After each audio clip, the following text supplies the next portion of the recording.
Lenda Okaara, parte final. Okaara, lenda montenegrina, contada em 2 partes, se preferir, 2 capítulos. Para sua melhor compreensão, não prossiga caso não tenha assistido o primeiro capítulo. Você poderá encontrá-lo direto no canal Sofá de Pobre ou clicando abaixo no link das descrições. A você que chegou até aqui, o nosso muito obrigado pelo apoio aos relatos Sofá de Pobre. Sem você, nós não existimos.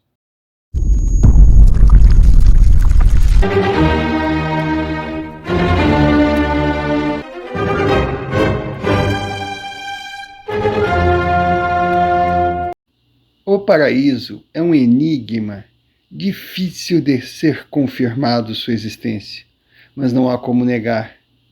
A maioria esmagadora dos indivíduos sonha um dia conquistar o direito de nele chegar. Segundo a tradição, o bugre ao morrer deveria ter o corpo jogado no rio Caí, mais especificamente na curva, onde durante muito tempo existiu o frigorífico Renner, o Paranaí Baitucato, mar do vento bom. A tribo daria o prazo de 3 dias para o morto entrar em Supé, em busca de acerto de contas, o grande teste, o tobaquê, em presença de. Nessa hora descobriria o resultado de sua vida.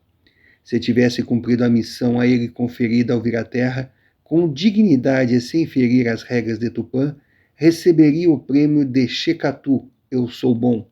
Concluiria com honras a sua passagem. Como recompensa, se abriria o portal da Okaara, cruzaria a linha levando o corpo que jamais seria encontrado. Terminado o prazo, família abençoada com honras e homenagens organizaria suntuosa festa. A outra opção não daria razão para comemoração. Comprovada a existência menor e a falta de mérito de prosseguir, revelaria não passar de um apeecatu, longe do bem. O portal se fecharia. O corpo flutuaria nas águas. Após descoberto, pertenceria a Timbara, o que em terra, responsável de colocá-lo no Ibietatá, terra dura, para apodrecer e cheirar mal. O espírito vagaria, um fantasma, a suplicar a liberação para entrar. Viveria de uma única esperança, o Jucapoxi, matar o mal. Deixaria o suplício se um ibiá de alma generosa fizesse um bem extraordinário em vida, capaz de apagar os seus erros e permitir a abertura do portal por segundos, sem exigir a presença de um corpo. Corpo encontrado, desonra para a família. Os vizinhos cuspiriam na cara dos descendentes. Por essa razão, a curva do frigorífico arrepia quem se aproxima e carrega uma atmosfera nebulosa. Local sagrado dos bugres e repleto de fantasmas vagando sob as águas à espera do grande milagre da segunda oportunidade. Pobres infelizes. Ao serem senhores do próprio destino, falharam, agora clamam por caridade. Pausa para um pedido. Se você gosta do Sofá de Pobre, ajude-nos a continuar. Se não for inscrito, inscreva-se no canal. Deixe o seu like, compartilhe, comente, convide amigos, clique no sino de notificações para receber novos vídeos por nós produzidos e não esqueça de clicar no Valeu, deixando sua contribuição. Temos meta ambiciosa para alcançar até 31 de dezembro de 2022, até às 23h59, 20 mil inscritos. Faltam 8, mas com sua ajuda, com certeza chegaremos lá.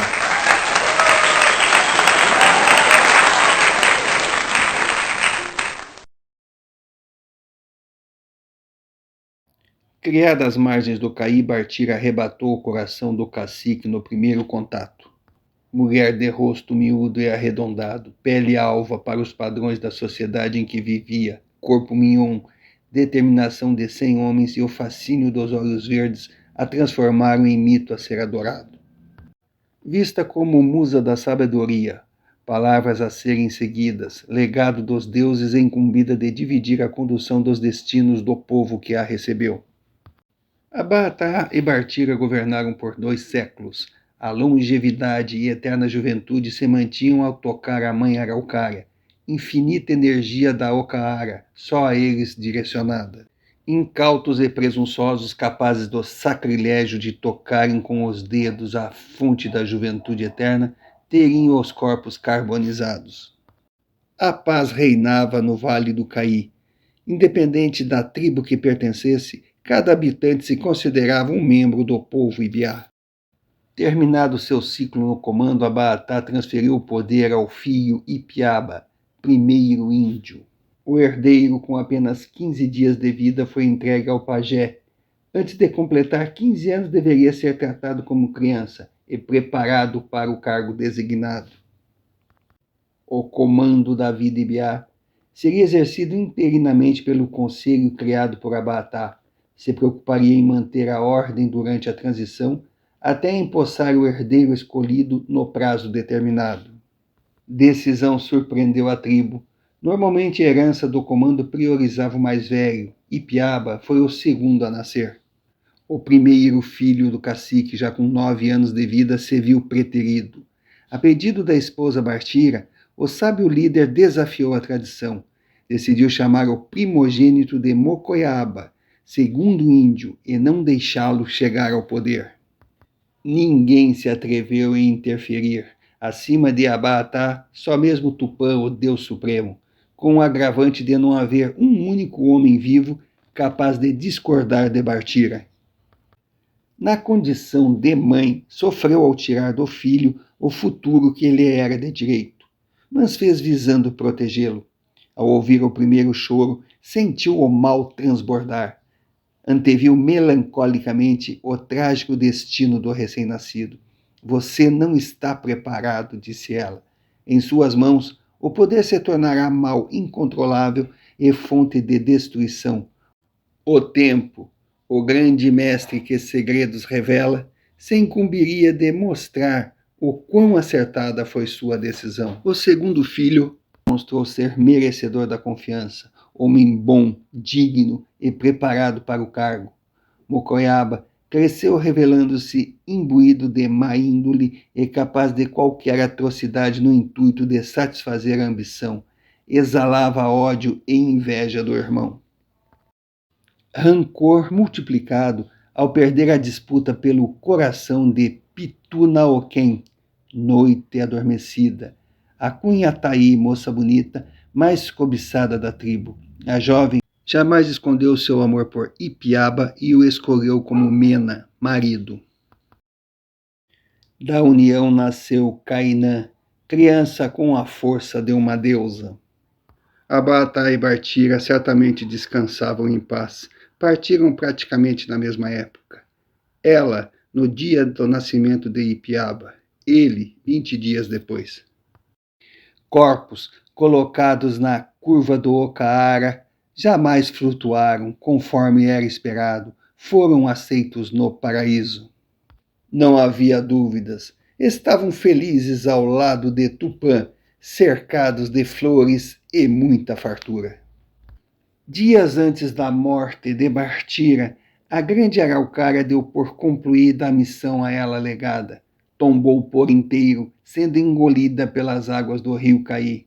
Estava escrito: ninguém poderia se instalar na curva do Ocaara com a intenção de ganhar dinheiro. Invadir solo sagrado é se condenar a um insucesso. O povo Ibiá temia o existente além dos limites do Caí. O passado havia provado a Abaatá. A união livrara sua gente da extinção. Preocupado com a dispersão e o enfraquecimento do seu povo após a sua morte, cravou fronteiras intransponíveis na alma dos Ibiás. Histórias antigas atestavam o fim do mundo, independente do sentido a ser seguido. Realidade assustadora, encarada como verdade incontestável. Subindo à esquerda em direção à serra, o rio ia encolhendo e chegava no Uguucaba, lugar onde come água, o monstro da montanha, devorador de rios e de tudo que se aproximasse. Ao descer à direita, fenômeno totalmente oposto. As águas cresciam, invadiam a terra.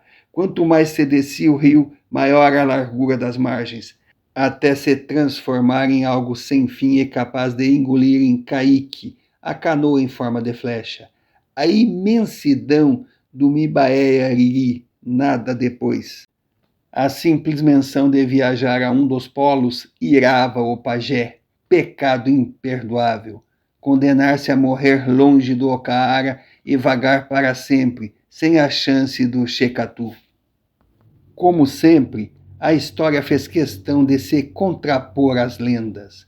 A chegada maciça dos brancos colocou em xeque crenças locais. Seriam pessoas ou demônios com aquele sobá, rosto de bicho?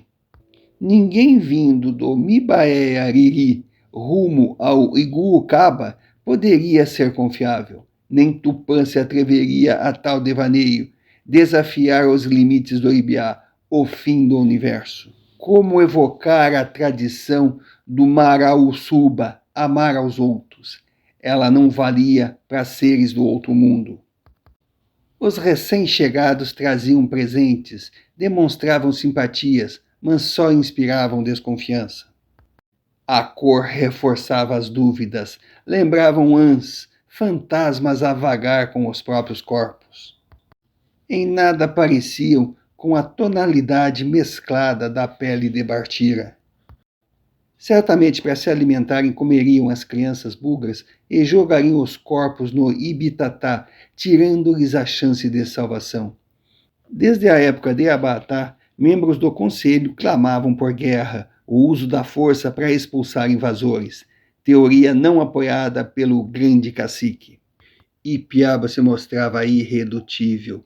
Só tomaria uma medida drástica com uma ordem direta de Tupã, herdar o problema, e seguia a mesma linha de pensamento do pai. Por que ir de encontro à tradição de povo pacífico consolidada por anos, sem contar que aquela gente pálida transmitia bondade e o desejo de encontrar um lugar tranquilo para trabalhar e criar os filhos? Lembrou de Cainã sorrindo para as crianças brancas. A filha jamais se aproximaria se fossem filhotes de demônios. Lutar pela paz se tornou prioridade para Ipiaba, mas a pressão aumentava com o passar dos anos. Mocoiaba, sem opinião formada, aproveitava a polêmica para alcançar seu grande objetivo, pulverizar o moral do irmão e tomar para si a mulher que o rejeitou. Liderava a campanha por guerra e externava ódio acumulado, acusava pai e irmão de traidores, orgulhava-se em não pertencer à mesma linhagem de fracos. Repetia sempre as mesmas acusações. Ipiaba e Abatá deixaram o branco se instalar e tomar as terras que pertenciam às suas famílias, influenciados por Bartira. Gritava aos quatro ventos. Ela não me concedeu o poder por saber que tenho braços de guerreiro. Embora saído de dentro dela, nunca fui seu filho. A afirmação era aceita como possível, seguindo o exemplo do pai. Abatá saiu de árvore sem ser filho de árvore. Da mesma forma que eu fui gerado por ventre de branca, mas me mantive bugre. Completava dizendo. Ipiaba puxou a ela, branco por dentro, fraco e pronto para nos vender aos seus iguais. Com o apoio de grupos isolados, consolidava a imagem dos invasores. Não passam de demônios decididos e com o plano traçado, matar os peixes do rio Caí e as crianças ibiás, condenando o nosso povo ao Mibaenhum, nada e só, o zero absoluto. Discurso convincente. Extermínio de uma raça apoiado pela covardia dos comandantes, já contaminados pelo sangue do inimigo. A cor da pele de Bartira, motivo de adoração no passado, se transformando em estopim de discórdia e desconfiança. Pressão se apresentava como insuportável para Ipiaba, principalmente considerando ser apoiada moderadamente pelo pajé. O líder religioso estava impregnado de dúvidas. Conviveu com a Índia branca e testemunhou a bondade da mulher. Apesar de bugres, Os dois maiores Ibiá saíram do útero de uma branca, mas Mocoiaba fora rejeitado. O que Tupã estaria tentando transmitir com tantas incoerências? E os outros brancos, mesmo não descendendo do grande Deus, se possuídos da grandeza de Bartira, não teriam como representar o mal. Sincretismo religioso e política de braços dados na oposição. Ameaça a ser considerada por Ipiaba. Não restava dúvida. Infelizmente se encontrava diante de um sinal de Tupã. A capacidade do comando posta em xeque. O conselho poderia rachar, originando consequências catastróficas. Algo deveria ser feito e rápido. O cacique, ciente da gravidade da situação, convocou o conselho e expôs decisão. Descerei o Caí no meu caique, enfrentarei Mibeariri e descobrirei se os brancos são ou não inimigos do nosso povo. Só então me definirei, guerra ou paz. Palavras do cacique, ninguém ousa discordar. E assim foi feito. Ipiaba abasteceu seu caique de mantimentos, se despediu da família e partiu sabendo dos perigos que o cercava. Não bastasse a possibilidade iminente de guerra, em sua ausência o comando da tribo passaria para o conselho. Ele teria o prazo de 10 luas para ir e voltar com uma resposta. Esse era o limite máximo dado a um cacique para se ausentar da oca do comando. Vencido o prazo, o irmão assumiria na condição de herdeiro natural, já que não possuía um filho homem. Impossível dimensionar as consequências de tamanha insanidade. Seria a concretização do maior pesadelo de Bartira, tudo que ela dedicou a vida para tentar impedir. Ipiaba rumou determinado rio abaixo, antes mesmo de a lua deixar o céu. Confiava num final harmonioso para a situação. Tupã não desejaria ver seu povo com pintura de guerra. O irmão resolveu não arriscar. Convocou 2 guerreiros de sua confiança e determinou: embosquem esse traidor e tenham certeza que não voltará. Trabalho fácil de ser realizado por 2 exímios arqueiros e caçadores ágeis. Bastou se embrenhar na mata, procurar o melhor lugar e aguardar. O alvo não demorou a chegar. Remando em favor da correnteza, sua estrutura física privilegiada determinava o deslizar sobre as águas. Flutuava em alta velocidade, alcançaria o destino com facilidade e retornaria à sua família bem antes do previsto. O amor da esposa e da filha energizava braços fortes e acostumados a provações físicas. Cada centímetro conquistado o impulsionava a acelerar. Lembranças o acompanhavam na viagem solitária. O dia em que comprou sua cunhataí do sogro. O medo que o dote oferecido não fosse o suficiente. A felicidade ao descobrir ser o sentimento correspondido por sua pitunauquém. A linda festa do casamento. A sensualidade da primeira noite com a escolhida. Suavidade e ternura envoltas pela flagrância das flores tão comuns na primavera, dando vazão à paixão e loucura testemunhadas pelo inigualável brilho da lua cheia. A oca se mostrando pequena para acolher a explosão de 2 jovens. No final, corpos nus e suados jogados pelo pelego, exauridos, mas convictos de terem realizado o proposto pelo Criador bem antes de virem a esse mundo. A felicidade do nascimento de Cainã, pequeno colibri com a força de 10 panteras, mais uma prova da sorte tê-lo acompanhado. 9 invernos se passaram após a chegada da filha, convivência deliciosa. De conselheiro rendeu-se à condição de aprendiz, a pequena criatura transbordava em sabedoria. Vida maravilhosa com apenas 2 pontos obscuros. A partida da mãe para o Ocaara, no dia de seu nascimento, e a hostilidade do irmão mais velho, que tanto queria ter como amigo. Apesar de saber não haver reciprocidade, sempre amou o irmão. Desejou várias vezes abraçá-lo e chamá-lo para comandar a tribo em conjunto. Encontrou resistência. Quem sabe se ao voltar com a certeza de não haver perigo no povo branco, conseguiria se aproximar do humano velho. Decisão tomada. Irei procurá-lo. Pedirei perdão se o ofendi e o trarei para o meu lado. Sensação incômoda de perigo o trouxe ao mundo real. Árvores das margens se moviam e não por força do vento. 2 flechas cruzaram o espaço. O corpo queimou, a boca secou, não sentiu os remos e perdeu o equilíbrio. A água o cobriu, o ar lhe faltou e não conseguia nadar. Entrou em pânico, não entendia a razão de sentir o corpo paralisado. Logo foi socorrido. Linda Índia afagou-lhe os braços e arrancou as flechas envenenadas que teimosas maltratavam seu corpo. Reconheceu a mulher, era sua mãe. Com a doçura de um anjo, pediu para que ele se acalmasse. Logo, logo, aquele mal-estar o deixaria. O que está acontecendo? Perguntou, recebendo como resposta: não é hora para perguntas, meu filho. Apenas durma. Permita as águas do Caí fluírem em direção ao destino traçado por Tupã. Você, nesse momento, apenas está cumprindo o determinado há muitos e muitos anos.